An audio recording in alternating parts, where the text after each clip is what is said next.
Ladies and gentlemen, we have this tweet from BBC News World. What is this? It says, why some people, what do you mean by some people are spreading false rumors about the Texas gunman? Seamus, what do they mean, some people? I don't know exactly what they mean. Now, I'm gonna assume this is some kind of racist dog whistle, because that's what it sounds like. It is. And then they post this picture of me, right? And, you know, it looks like they've darkened my skin.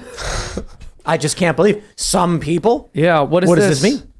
I do think it's hilarious that they said some people instead of just saying my name. And why also some people are spreading false rumors. Also, like, a picture of me. Well, no, and this is what's really insidious about this, right? So they have some people that refers to a group, and then Texas gunman, which refers to one person. So your brain goes to the picture of the person there is the gunman. So it really does. When I first saw this, I was like, oh, is this like a meme or something that like the lefties are trying to joke that Tim is responsible for this? And so they're posting, but no, they literally posted your image. Ashley St. Clair said noticed the same thing. She tweeted about it. She said that it was like disgusting that they made that title, because it does look like they're saying or implying that Tim is the shooter. Yeah. No, it seriously does look like that. It looks like that.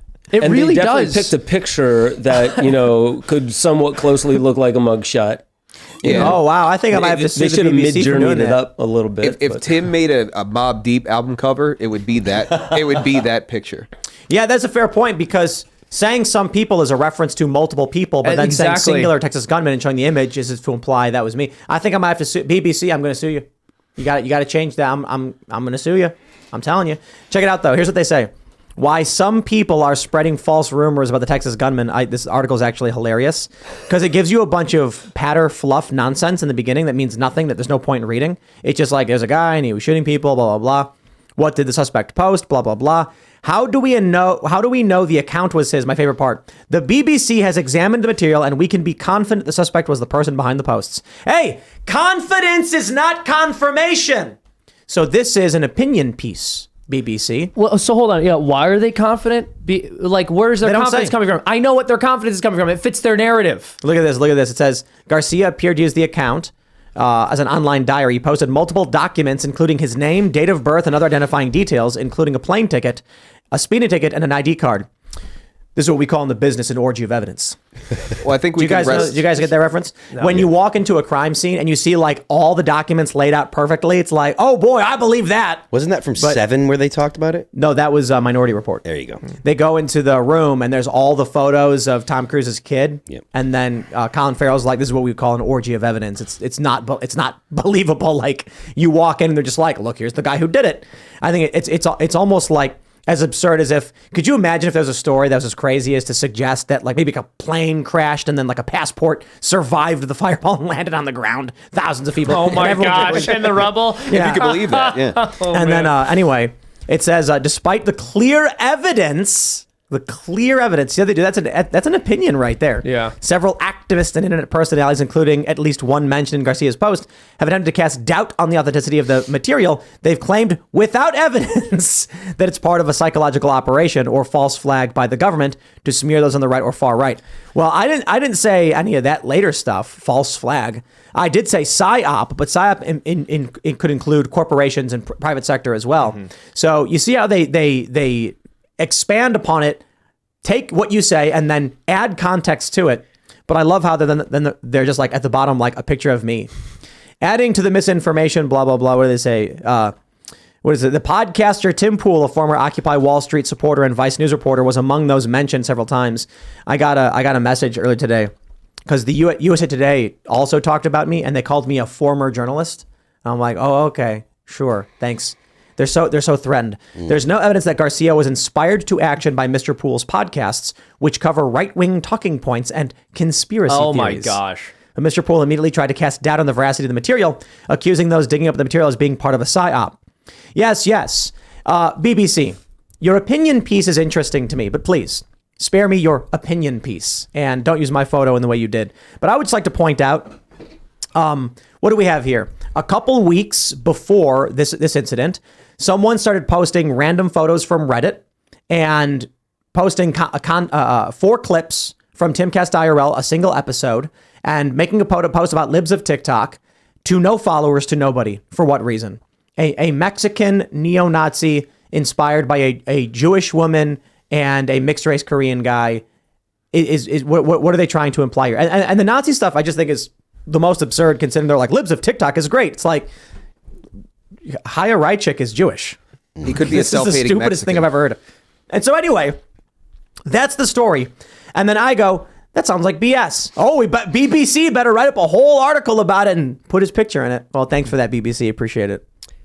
The existence of the CIA at all means that all conspiracy theories are at least plausible.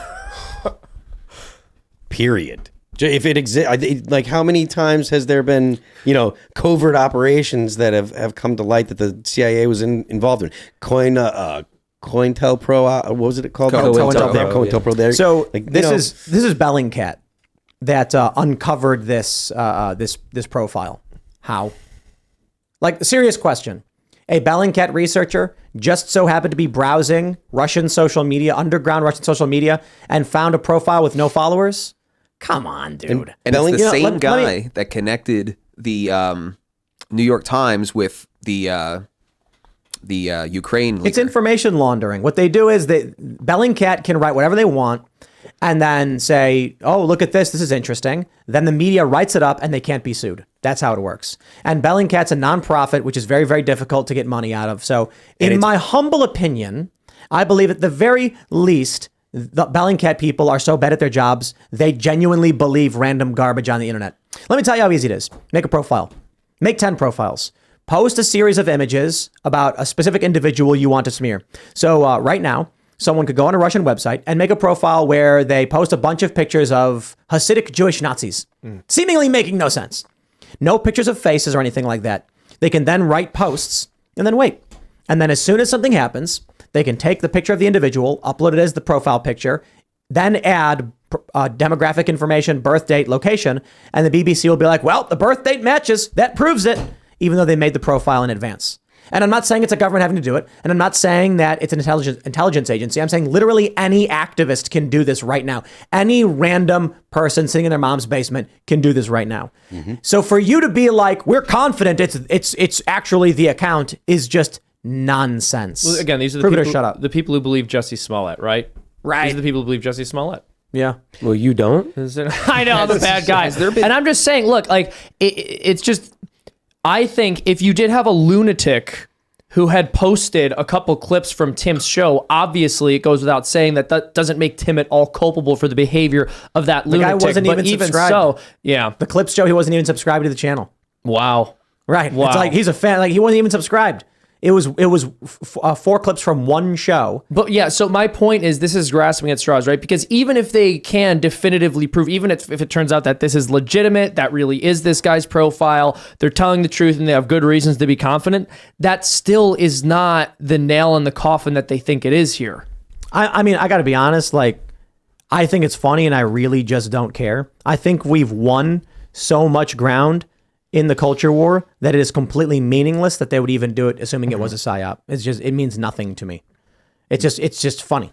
The fact that every chance they get, they're just slandering, like Musk or Timcast or whoever it is that is the opposing view. It's straight slander, just associations with the most terrible organization in history, the Nazis, right? That's just it shows that they have no substance. Here's how I responded. Ian Miles Chong tweeted something out. Keith Olbermann responded saying, "Sure, it's suspect because your side and libs of TikTok got caught inspiring a mass murderer. Blood on your hands, F you." And I said, I really don't care what the cult thinks, like at all. Fart, Keith Olbermann. I'd say you're dumb as a box of rocks, but that's demeaning to rocks. Like, I just, do I care about what ranting, raving lunatic Keith Olbermann thinks? He thought Donald Trump was a Russian spy.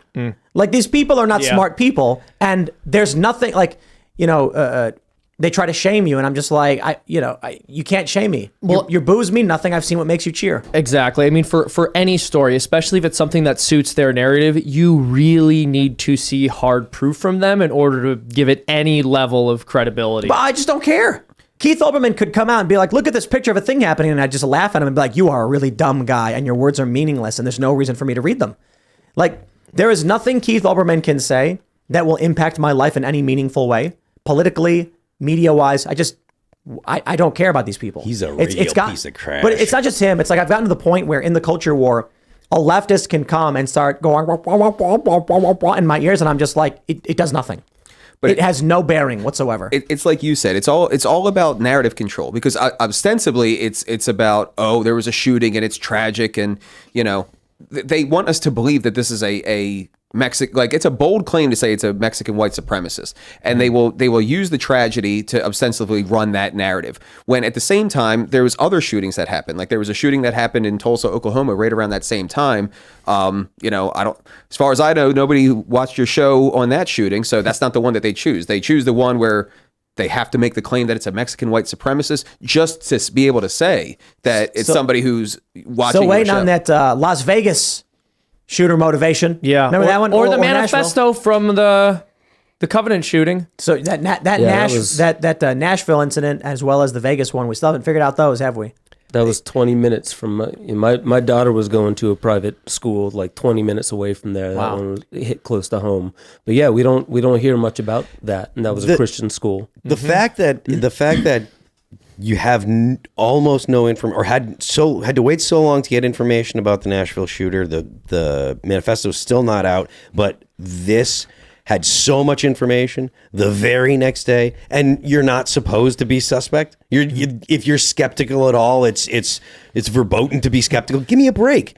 And the other thing I've noticed looking at the coverage of this, and this has to be part of the narrative control too, is every single article has this same talking point of over 200 mass shootings this year. Yeah. All of them. And they all cite the same nonprofit. It's a lie. Yeah, and they all cite the same nonprofit that is saying this. Now, that nonprofit says there's been 1,200 defensive uses of guns. That's ridiculous. Anybody who knows about that statistic knows that there's hundreds of thousands of defensive uses of guns every year. So it makes you wonder, how the hell are they defining a mass shooting to come to that number? It's usually 3 or more people being injured by a firearm. And so what they'll do is this little bait and switch where they have one definition of a mass shooting that says something depending on the definition you're looking at, either 3 people being injured with a firearm or 3 people being killed. And when people hear mass shooting, of course, they don't think that that's where the bar is. They're thinking of a school shooting. They're thinking of a large group of people being massacred. So yeah, I think 3 people being injured by a firearm is a very different thing from a public massacre. But you use the way the term is used paints a picture that 200 separate times this year already there have been these massive, Columbine level events. Exactly. When you use the phrase mass shooting, it brings to mind Columbine or Virginia Tech or Parkland or any of the other horrible, horrible, horrible shootings. And when you're talking about 200 of them so far this year, they're talking about 2 probably really terrible shootings and 198 that are 3 people took rounds when a drug deal went bad.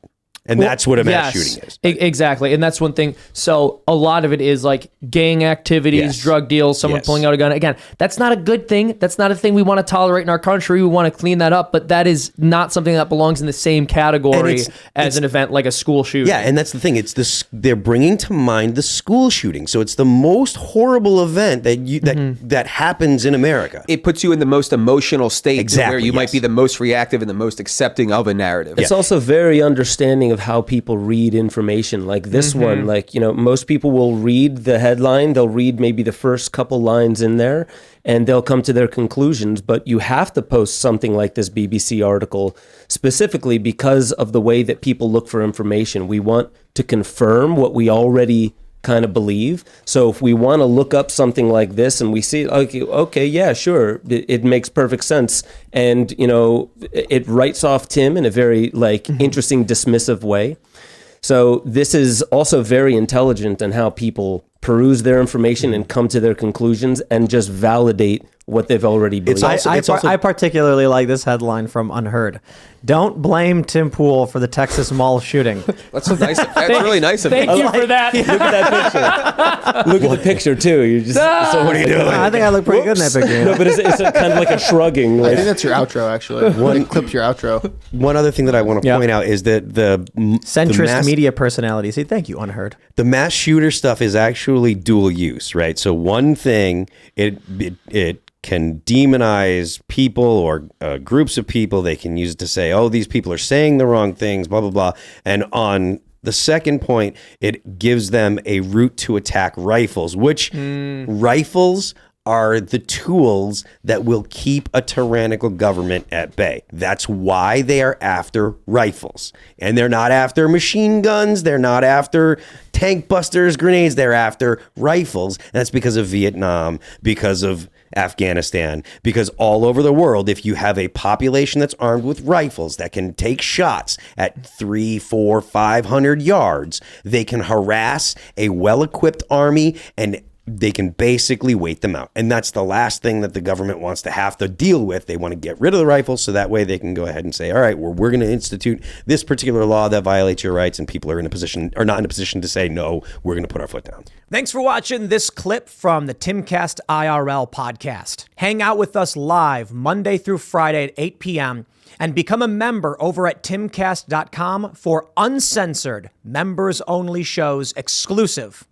Thanks for hanging out, and we'll see you all next time.